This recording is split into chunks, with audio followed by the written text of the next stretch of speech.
the drivers making their way to the carts for the first racing heat of the day here at Ellough Park, and I can give you the grid.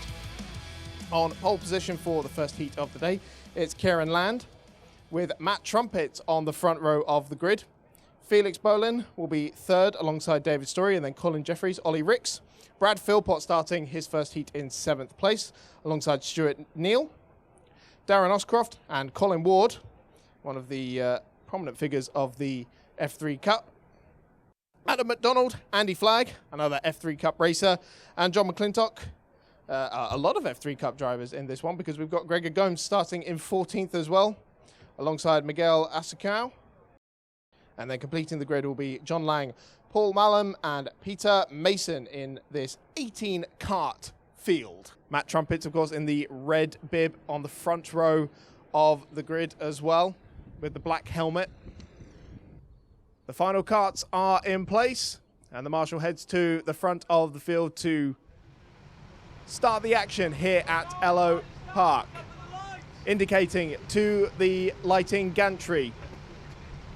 All eyes on those red lights, and we're about to get underway at Ellough Park. There is the green flag and a couple of slow starters towards the rear of the field. Looks like Matt Trumpets is already coming under pressure from Felix on the outside of the first corner at Degner. It's a clear getaway for Lando, who is stretching that advantage. Philpott already up into 3rd place there as they make their way through the Luna's chicane down the inside of Barney's. He goes, and off goes the leader, and that's an open door for Brad Philpott into the lead. Already we're not even halfway around the first lap.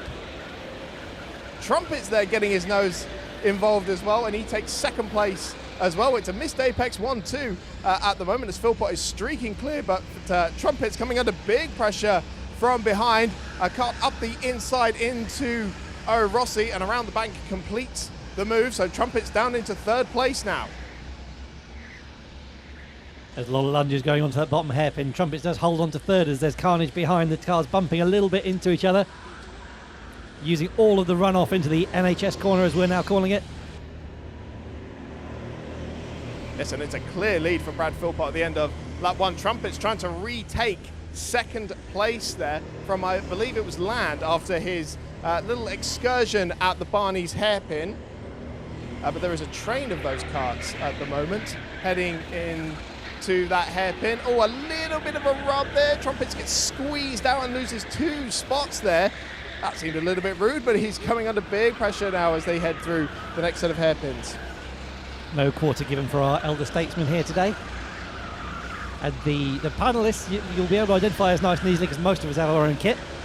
So do take care when you come past us, because you want to listen to us into the future. So we want to all be alive at the end. As a pass for 3rd place there down on the inside the hairpin. Good, nice dive bomb move there.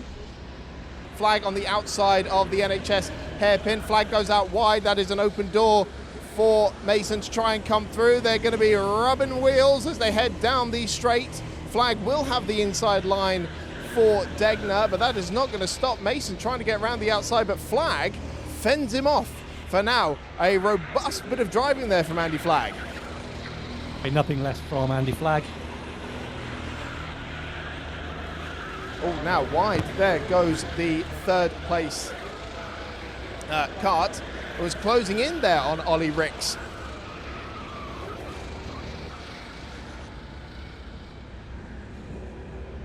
I think we have to call kart number 5 the Stick, because we have no idea who he is, but he's got his own helmet. Shaking his head there as he got a poor exit on the start-finish straight. He's not going to come under pressure this time, though. It's definitely a nice train forming as Philpott's lead is up to 5.6 seconds. Ollie Ricks looked like he had the gap under control, really, but he is coming under pressure now. It looked like he got a bit of a slow exit out of the Barney's hairpin. And a look to the inside from Andy Flagg as well. And kicking out the back end there. Is that somebody with a black flag that just got waved to one of the drivers in that There's a change for 2nd position, Chris. Kart number 5 down the inside into the bottom hairpin. Takes the position. And Andy Flagg trying to get through as well on the outside line for the penultimate corner.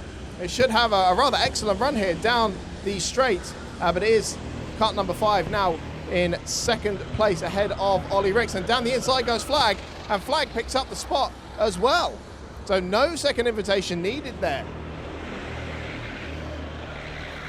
And they're coming up some lap traffic as well now, actually, so this could get a little bit confusing. The gentleman in the orange bib having to be navigated there through Schumacher's, but it is flag now up into third place. Ollie Ricks will be trying to take that position back. Peter Mason still waiting in the wings as well. And I'll tell you what, if they're not careful, then John McClintock and Miguel could be closing in on these guys as well as they head around those last couple of hairpins. Oh, out wide there in cart number 11 was Ollie Ricks, and I believe that was a change of position. Ricks is not letting it go as he comes down the back straight. He's in the slipstream. Is he going to go to the inside? Not this time around, but he is tucked right up under the back end of that guy. Through the fast right, left. Scary corner, that one. Let's see if we can get it done into the hairpin. There's a back marker just ahead. Ricks dives to the inside, gets that move done. Back marker goes off, but Ricks has made a bit of a mistake there in that, and he's right up alongside. Had to go one by one through Shoemakers. There's no way side by side through there. When he makes a lunge into the hairpin, I think he's got the move done, Chris. Yeah, he'll be on the inside for O'Rossi, this next left-hander, and gets the move done. It is very much a battle between these two now for the podium, as Peter Mason trying to have another look down the inside, but it's covered up very nicely by Ollie Ricks there into the hairpin.